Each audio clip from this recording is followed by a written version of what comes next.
Assalamualaikum warahmatullahi wabarakatuh. Bertemu lagi dengan pelajaran biologi ya. Nah, untuk kali ini kita akan membahas mengenai ruang lingkup biologi ya. Nah, jadi di ruang lingkup biologi ini selalu kita akan membahas mengenai biologi itu apa sih dan apa saja yang dibahas di biologi ini ya. Nah, jadi mengenai apa saja sih biologi itu mempelajarinya. Nah, kita langsung saja ya.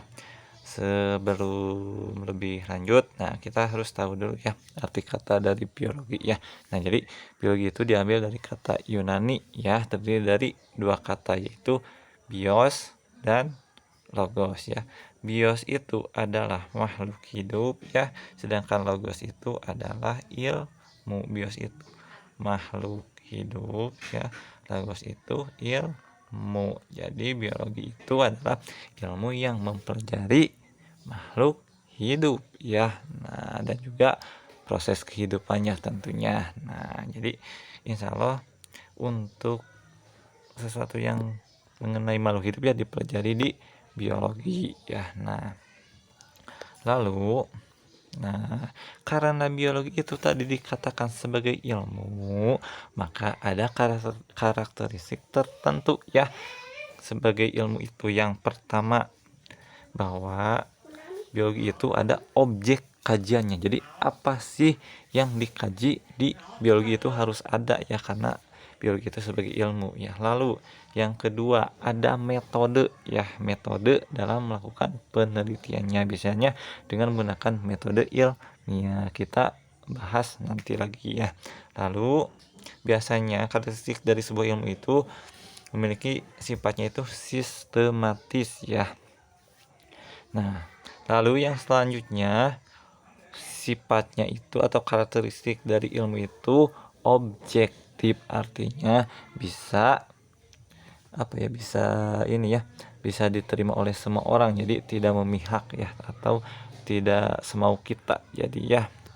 Nah, lalu yang ke selanjutnya, karakteristik dari ilmu itu analitis ya, analisa ya, jadi bisa dianalisa. Dan yang terakhir ada verifikatif ya. Nah, kalau misalnya bisa diverifikasi, nah itu baru bisa dikatakan sebagai ilmu ya. Nah, tadi ya, bahwa biologi itu objek kajiannya apa sih, atau apa sih yang dibahas di biologi ini.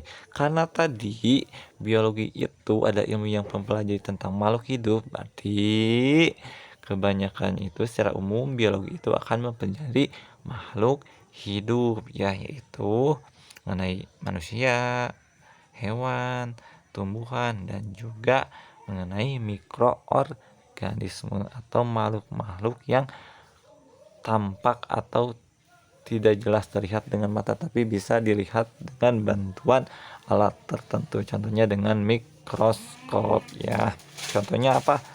Bakteri, virus, dan lain-lain ya. Nah, selanjutnya, karena kajian atau objek dari yang dibahas di biologi itu banyak ya mengenai makhluk hidup, dan makhluk hidup itu tidak hanya satu ya, banyak. Misalnya hewan-hewan juga kan banyak ya, tidak hanya misalnya hewan bertulang belakang dan juga hewan tidak bertulang belakang. Maka untuk lebih spesifiknya, biologi itu dibagi menjadi cabang-cabang dari ilmu biologi. Contohnya misalnya ilmu yang mempelajari tentang virus ada khusus, yaitu virologinya. Ilmu yang mempelajari tentang tumbuhannya biasanya disebut botani ya, dan lain-lain. Nah, tugas kalian yaitu mencari cabang-cabang ilmu biologi yang lain selain yang disebutkan tadi ya. Nah, jadi apa saja sih cabang-cabang ilmu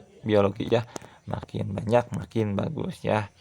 Nah, lalu tadi kan bahwa secara umum biologi itu atau kajian biologi itu mengenai makhluk hidup, maka kalian harus tahu apa sih ciri-ciri makhluk hidup itu. Nah, mungkin di tingkat-tingkat sebelumnya juga kalian sudah tahu ya ciri dari makhluk hidup itu. Yang pertama, makhluk hidup itu bernapas ya. Yang kedua, bergerak. Yang ketiga, bisa melakukan metabolisme. Yang selanjutnya, membutuhkan nutrisi atau makan ya. Nah, lalu ada iritabilitas atau peka terhadap rangsang ya, bisa merasakan rangsangan. Lalu yang selanjutnya ada ekskresi atau mengeluarkan zat sisa hasil metabolisme, dan selanjutnya ada tumbuh dan berkembang ya. Contohnya kita sebenarnya dari kecil ya, misalnya waktu kecil, waktu bayi, ukuran kita itu misalnya berapa, sekarang sudah berapa. Nah, itu tumbuh, dan sejak kecil kita belum mengetahui apa-apa, sekarang sudah bisa mengetahui apa-apa. Jadi berkembang, tumbuh dan berkembang biasanya beriringan ya.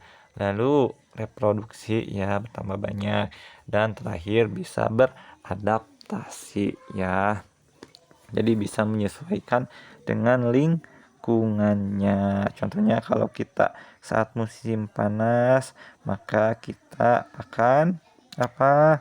Misalnya banyak-banyak minum air contohnya, karena kalau panas itu haus ya.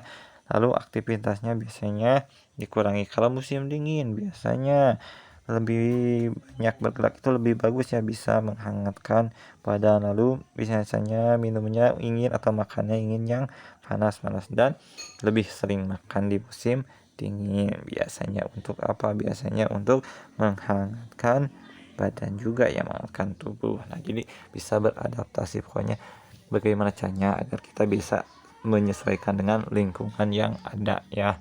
Nah, lalu masih ingat tidak bahwa kehidupan itu ada tingkatnya ya, dimulai dari yang terendah sampai yang kompleks ya. Nah, yang pertama bahwa tingkat kehidupan itu, tingkat organik kehidupan itu dimulai dari molekul ya. Ada yang lebih rendahnya itu atau lebih kecilnya itu atom juga ya. Nah, di sini ada molekul. Contohnya ada DNA, RNA, yang molekul DNA, RNA.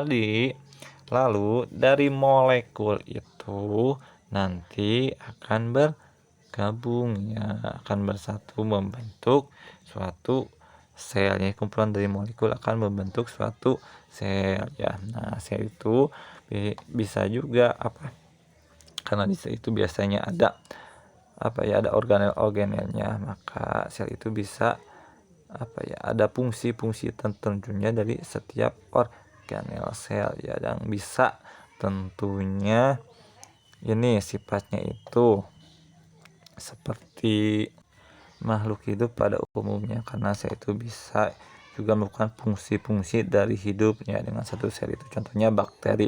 Bakteri itu kan misalnya uniseluler, satu sel. Nah, tapi bakteri bisa melakukan fungsi-fungsi hidup atau bisa hidup ya. Jadi selnya itu ada organel, dan organel itu ada fungsi-fungsi tertentu untuk menunjang kehidupannya. Nah, kumpulan dari sel ya yang memiliki bentuk dan fungsi yang sama biasanya disebut dengan jaringan, yang misalnya jaringan kulit, jaringan apa lagi misalnya. Nah, kumpulan dari jaringan nah biasanya akan membentuk organ. Nah, lalu kumpulan dari organ akan membentuk sistem organ. Tadi ya, kalau organ misalnya ada organ mata, hati ya.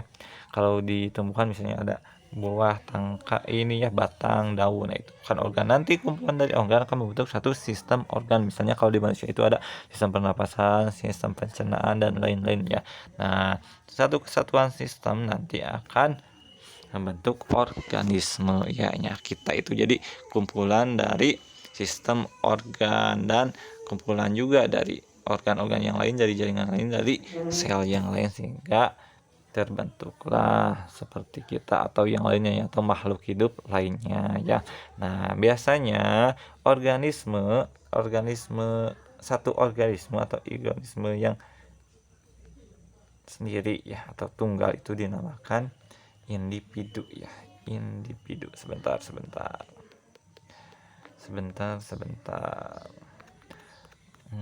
Mana tadi teh ya, bahasanya itu. Nah, ini ya, oh bukan ya, tadi ini sudah dibahas ya sedikit.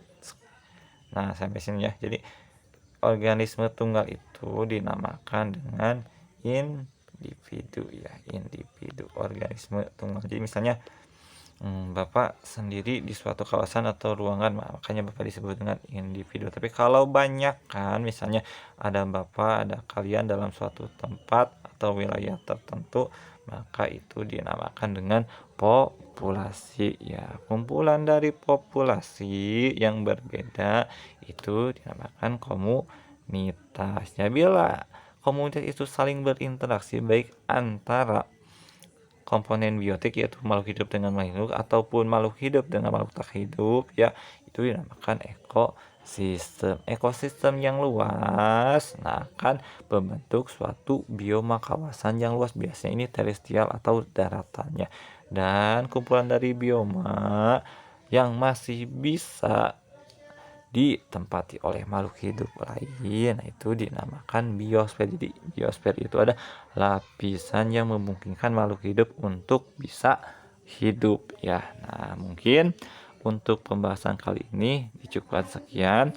Tadi tugasnya ada kalian mencari tahu cabang-cabang biologi, dan kalau misalnya kalian belum puas, kalian boleh menanyakan yang lainnya ya, bisa di Japri atau apa, dan untuk tingkat unik kehidupan kalian cari tahu untuk lebih jelasnya lagi ya.